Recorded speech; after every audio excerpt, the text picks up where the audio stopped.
What I love about Welcome to Derry is its unapologetic exposure of the different flavors of evil, the various archetypes of evil that a lot of times in reality we as people segregate to a certain type of look. The evil must be someone who's an outcast. The evil must be someone who is socially awkward or socially isolated.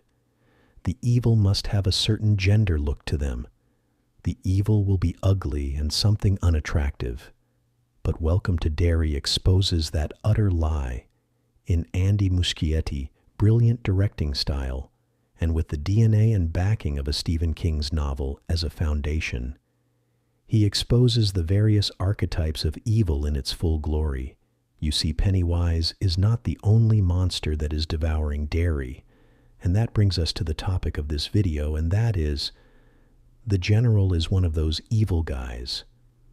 In Welcome to Derry, you see the General is ultimately shaping himself up to be the self-righteous, self-driven, and vicious version of evil.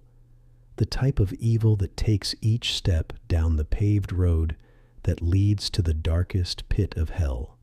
And as we know the saying, the road to hell is paved with good intentions. Let's begin. There's a saying that evil is attracted to evil. Evil is drawn to it like a moth to a flame. But those who are repelled by it tend to withdraw from it, distancing themselves from it, just like the Native Americans that are depicted on the show, who stay away from it. They instinctively understand the dark consequences of what the darkness Pennywise represents. But not for General Francis Shaw. You see, he is drawn to the evil, the darkness of Pennywise, lured into it by his own selfish inclinations and ambitions. The General's attitude is not evil in the way of, let's say, Jeffrey Dahmer is, but he doesn't have to be, because he's working on the same wavelength of that type of evil. And that's what I like about Derry.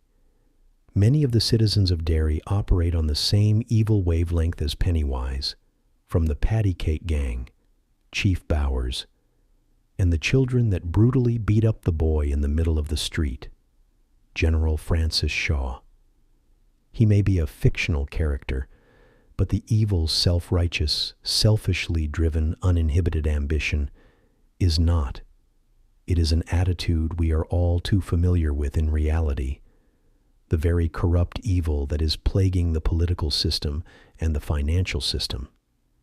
General Shaw is a fictional avatar of individuals of authority, driven to do things that are destructive for the majority, because they believe they have a righteous decree that is selfishly driven by their own ambition, all hidden under the mental delusion of necessary outcome or national security to trample over or to remove individual rights. So here's a list of what makes General Shaw one of the evil characters within this particular series. Number 1, he doesn't respect what Pennywise is.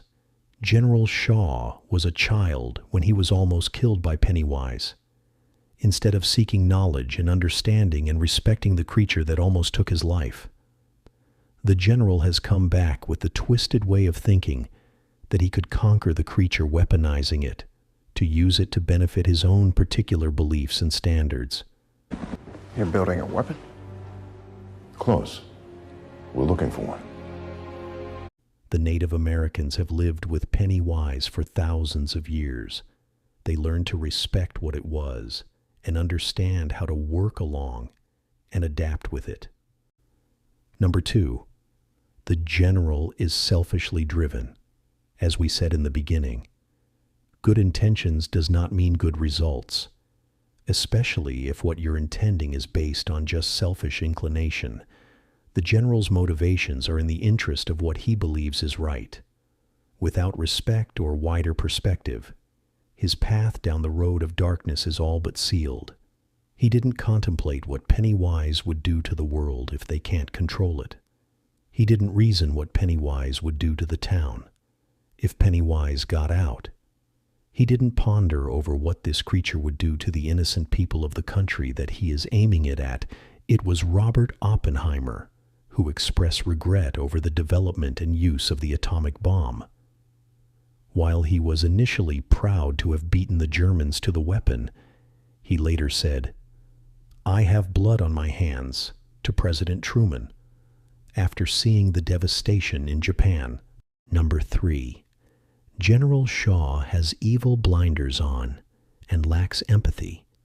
He knows how horrifically terrifying Pennywise is, with his near-death experience with it in the woods, but his main focus is how to weaponize this creature rather than put the people first, the citizens of the town of Derry, ahead of all other things. Seeing how vicious this creature was firsthand, his priority should be protecting the citizens of Derry, figuring out a way to help them deal with Pennywise, talking to the local Native Americans who protected him in the first place. But this isn't his focus. Number 4. The general is not listening to the experts and their warnings. The general has a history of not listening to warnings. When he was young, he was warned by the Native American girl not to go in the woods. He ignored those warnings, and his life was put in jeopardy. And it seems that even though General Shaw has grown up, his mental capacity for understanding danger has not. He was warned by the Native American girl about the danger in the woods, and the entity called it. This warning was not a one-off, because even Dick Halloran, an expert on psychic phenomenon, also gave him a dire warning saying that this is dangerous and they should turn back. The general ignored those warnings just like he did when he was a kid, putting in danger not only his own men but the country he is supposedly supposed to protect. Number 5. The Machiavellianism personality trait. A personality characterized by cunning, manipulation, and a cynical disregard for morality to achieve one's goals. He tricked the Native American boy to come into the area so that he can violate his mind violently. He callously pillaged and violated the Indian native sacred grounds. He willfully lied to the woman that saved his life in the woods so that he can pursue his own selfish goal. He manipulated the situation so that the outcome will benefit his particular agenda. General Shaw is the bad guy. The verdict is already in, because the people that he's hurting are the ones that he claims he is supposed to protect, or he had some relationship with them. He uses dick hollering as a tool, incentives him with treats so that he could continue his job. The general is the bad guy because he wants to weaponize Pennywise. You may say, what's wrong with that?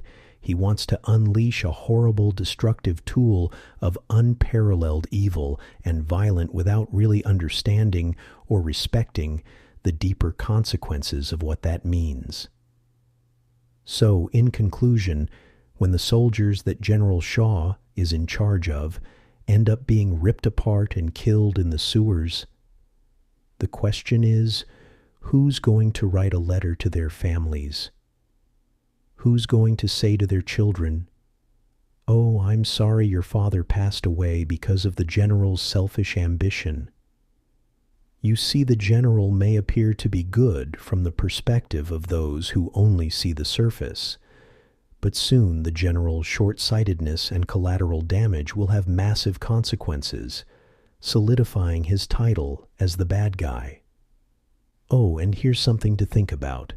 If the general worked with Halloran and Native Americans to come up with a comprehensive, sensible plan to contain or to stop Pennywise, maybe little Georgie could have lived. Just something to think about.